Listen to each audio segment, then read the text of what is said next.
उत्तरकाशी में एक निर्माणाधीन सुरंग में फंसे हुए 41 श्रमिकों को बचाने के लिए जारी रेस्क्यू ऑपरेशन का आज 9वां दिन है। 41 जिंदगियों को बचाने के लिए रेस्क्यू ऑपरेशन वॉरफुट पर शुरू हो चुका है। दिवाली वाले दिन हुए दिल दहला देने वाले हादसे के बाद करीब 1.5 हफ्ते से 41 मजदूर उत्तरकाशी के सिलक्यारा टनल में ही फंसे हैं। इनको बाहर निकालने में अभी तक कोई ठोस कामयाबी हाथ नहीं लगी है, लेकिन अब कयास लगाए जा रहे हैं कि शायद जल्द ही खुशखबरी सुनने के लिए मिल सकती है।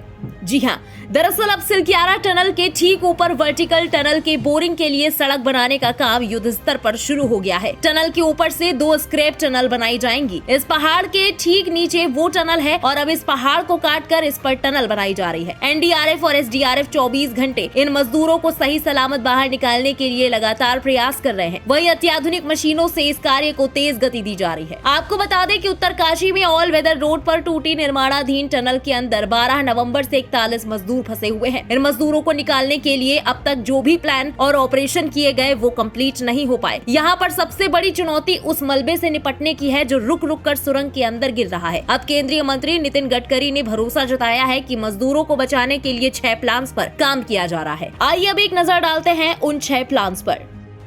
प्लान नंबर 1, 900 mm का पाइप ड्रिल करना, फिर सुरंग के आकार का रास्ता बनाना और सुरंग की छत को मजबूत करना। प्लान नंबर 2, पहाड़ की चोटी से ड्रिलिंग और मलबे के पीछे रास्ता तैयार करना।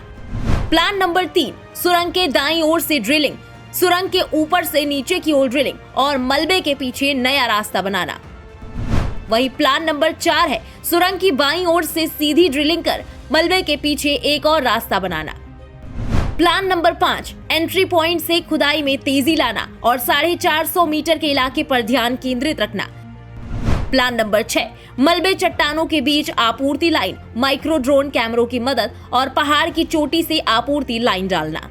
अब जरा उत्तरकाशी टनल धंसने वाले दिन से अब तक के घटनाक्रम के बारे में भी आपको बताते चलते हैं। 12 नवंबर को टनल धंसी, टनल में 41 मजदूर फंसे, रेस्क्यू ऑपरेशन शुरू हुआ, मजदूरों तक खाना पानी पहुंचाया गया। 13 नवंबर को मलबे को रोकने के लिए कंक्रीट लगाया गया और 25 मीटर तक मिट्टी हटाई गई। इसके बाद 14 नवंबर को छोटी मशीन से मलबे में ड्रिल किया गया और स्टील पाइप से रेस्क्यू प्लान बना। 15 नवंबर को ऑगर ड्रिलिंग मशीन टनल में पहुंची, दिल्ली से ऑगर मशीन के पार्ट्स मंगवाए गए। फिर 16 नवंबर को ड्रिल के जरिए पाइप मलबे में डाला गया, हाई कैपेसिटी की अमेरिकी मशीन मंगवाई। 17 नवंबर को फंसे लोगों को निकालने के लिए मशीन के अंदर दोबारा ड्रिलिंग शुरू हुई। उसके बाद फिर 18 नवंबर को इंदौर से नई ऑगर मशीन एयरलिफ्ट की गई। ड्रिलिंग के दौरान फिर मलबा गिरा। 19 नवंबर को टनल के ऊपर से ड्रिलिंग करने की कोशिश की गई। एनडीआरएफ, एसडीआरएफ और बीआरओ ने मोर्चा संभाला। फिर 20 नवंबर को टनल साइट पर मशीनें पहुंची और विदेशी एक्सपर्ट से ली गई सलाह पर ऑपरेशन आगे बढ़ रहा है। सवाल ये है कि लगभग 1.5 हफ्ता गुजरने को है और अब तक मजदूर क्यों नहीं निकाले जा सके हैं। केंद्रीय सड़क एवं परिवहन मंत्री नितिन गडकरी ने साफ किया है कि हिमालय की मिट्टी कहीं चट्टानों से भरी है तो कहीं मिट्टी ही मिट्टी है, लिहाजा अब तक ऑपरेशन को पूरा नहीं किया जा सका है। पहाड़ी इलाका होने की वजह से भी रेस्क्यू ऑपरेशन में कई तरह की समस्याएं आ रही हैं, लेकिन इसके बाद भी टनल में फंसे मजदूरों तक खाने पीने समेत सभी जरूरी चीजों को समय पर पहुंचाया जा रहा है। वहीं इसी बीच पीएम नरेंद्र मोदी ने निर्माणाधीन सिलक्यारा सुरंग में जारी मजदूरों के रेस्क्यू ऑपरेशन को लेकर सोमवार को उत्तराखंड के सीएम पुष्कर सिंह धामी से फोन पर बातचीत कर अपडेट लिया है। बहरहाल सुरंग में फंसे मजदूरों समेत उनके परिवारों की धड़कनें भी बीतते वक्त के साथ तेज होती जा रही है और पूरे देश में प्रार्थनाओं का दौर जारी है कि अब जल्द से जल्द मजदूरों को सुरक्षित सुरंग से बाहर निकाल लिया जाए।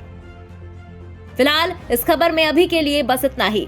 टनल हादसे से जुड़ी तमाम लेटेस्ट अपडेट्स और देश दुनिया की बाकी खबरों के लिए सब्सक्राइब करें इंडिया पब्लिक खबर के YouTube चैनल को और बेल आइकन दबाना बिल्कुल ना भूलें।